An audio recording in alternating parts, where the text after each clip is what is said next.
Sou a aluna Sara Gabriele Santos da Silva, da turma de Edif 3, e neste trabalho irei abordar os processos de ocupação dos europeus no continente americano, em especial os processos dos espanhóis e dos ingleses. Irei iniciar com o processo espanhol, que se inicia no dia 24 de setembro de 1493. O processo de colonização da América Espanhola está imbricado a um novo momento econômico que foge ao período moderno.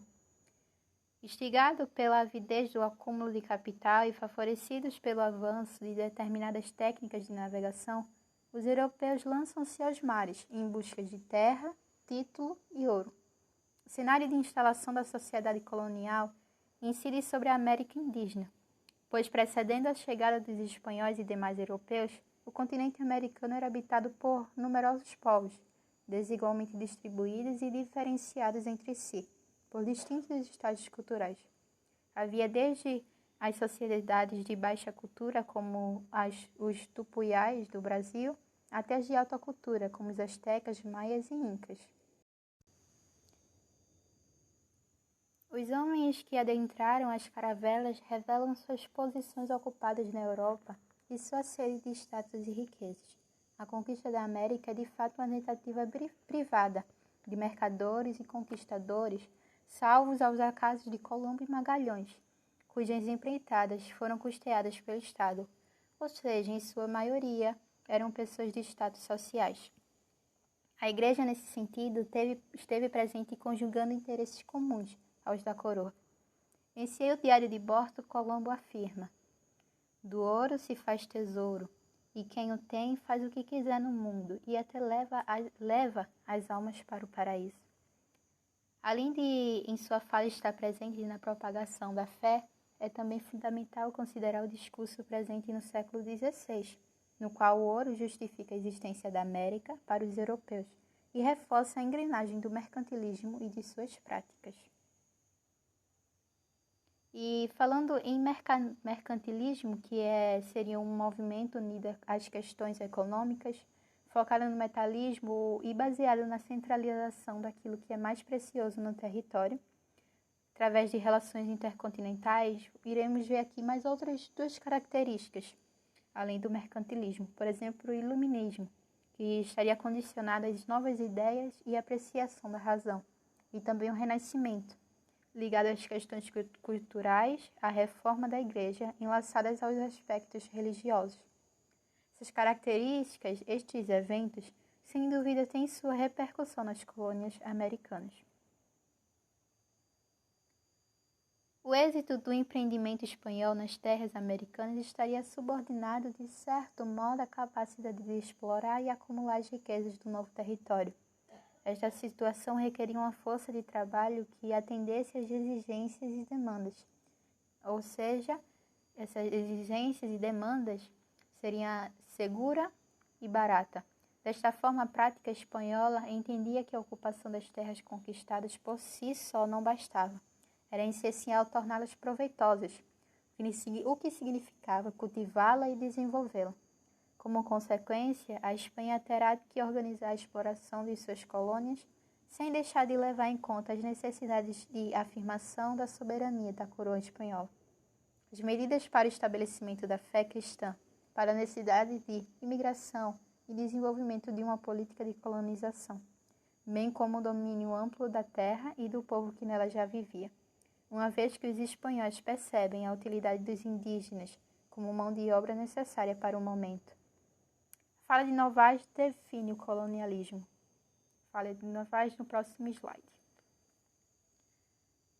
A colonização é quando, em sua essência, tem um sentido de empreendimento comercial, de onde proveio a não existência de produtos comercializáveis, levou à sua produção e disto resultou a ação colonização. Para tanto, vários mecanismos e dispositivos de conquista e colonização foram utilizados para efetivar os intentos espanhóis. Na busca de um sentido para a colonização, pode-se dizer que as colônias funcionam em função da metrópole. Considerando os europeus, constata-se que, inicialmente, a conquista caracterizou-se pelo saque e o assalto, passando-se posteriormente à organização de um sistema produtivo que possibilitou a existência do latifúndio.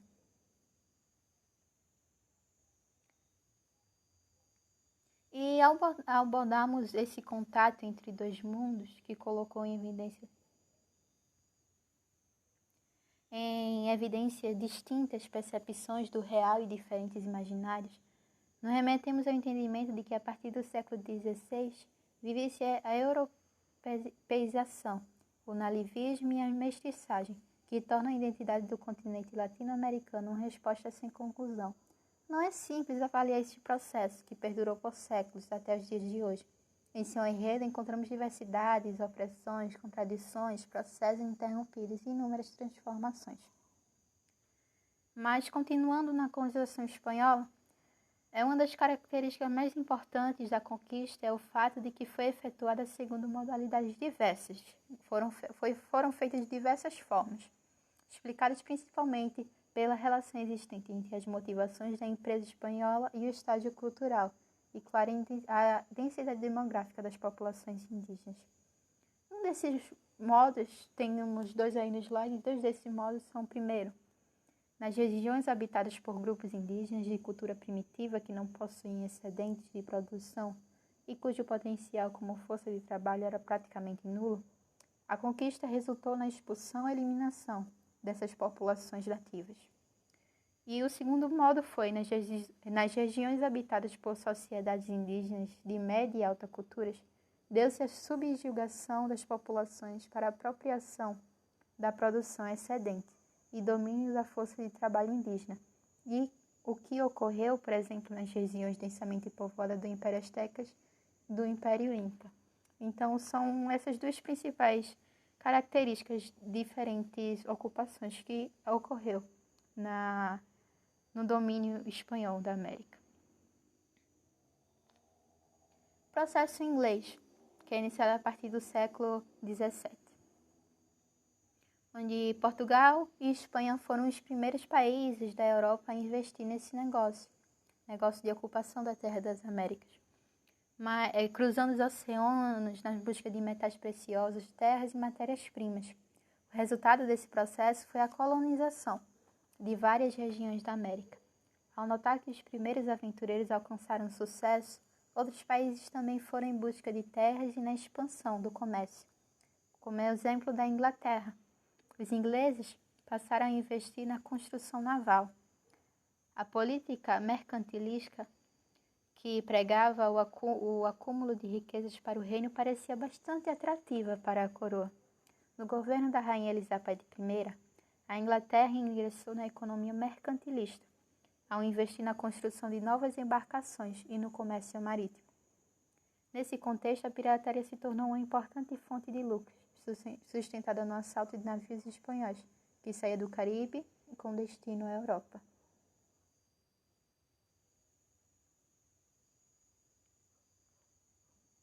Nesse mesmo período, tentaram empreender a colonização da região norte-americana com a organização de 3 expedições comandadas por Walter Raleigh, chegando a fundar a primeira colônia nos Estados Unidos, denominada Virgínia. Mas Raleigh encontrou uma grande resistência imposta pelos nativos. Derrotado pelos povos que viviam ali, retornou à Inglaterra. O insucesso dessas primeiras expedições só foi revertido com outra expedição, em 1607, criada com o objetivo de explorar as colônias e aumentar os lucros comerciais.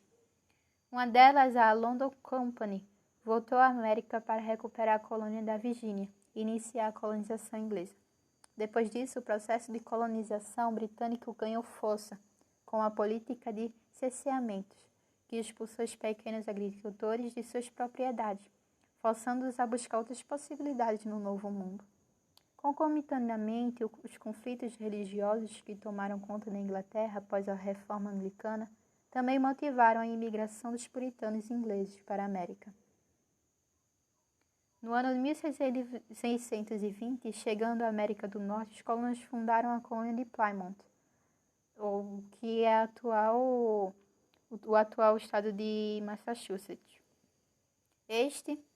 que logo se transformou em ponto original da chamada Nova Inglaterra.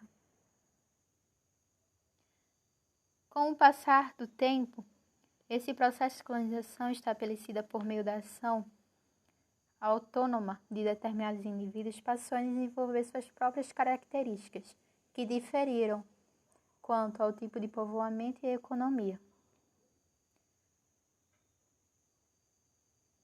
A região sul era composta pela colônia de exploração. Nesse sistema, o lucro obtido através da exportação dos produtos agrícolas era o grande objetivo dos colonos. E para que eles pudessem garantir que a produção chegasse à Europa em grande escala, se utilizavam da mão de obra escrava. Esse foi o mesmo tipo de colonização utilizado pela coroa portuguesa no Brasil. Já na parte norte ficava a colônia de povoamento. Diferente do que acontecia no sul, o objetivo desse tipo de colônia era o de realmente fazer dela um lugar para viver. O povoamento aconteceu no norte por conta de dois elementos importantes. Primeiro, refere-se ao fato de que a maioria das pessoas que foram daquela direção eram refugiados. E também havia as colônias centrais, que ocupavam a maior parte da economia agrícola, que era formada basicamente por trabalhadores de pequenas propriedades. Nesse período, a Igreja Católica passou a perseguir os cristãos protestantes. Com medo de sucumbir à intolerância religiosa, fugiram para a América do Norte, em busca de novas possibilidades. Foram os puritanos que fundaram a cidade de Plymouth, em 1620. Em segundo lugar, o clima do norte não era tão propício à agricultura, por isso não atraía os latifundiários. Daí dá para perceber que a colonização inglesa foi muito diferente da colonização portuguesa, por exemplo. A primeira resultou no desenvolvimento e na autonomia das colônias. Já a segunda, que só se preocupava com explorar e garantir lucro, tornou as colônias cada vez mais dependentes da metrópole. A incursão dos ingleses no processo de colonização do continente americano conta com determinadas particularidades que o diferem sensivelmente da experiência colonial promovida por portugueses e espanhóis. E essas são as referências que foram utilizadas para a realização desse trabalho.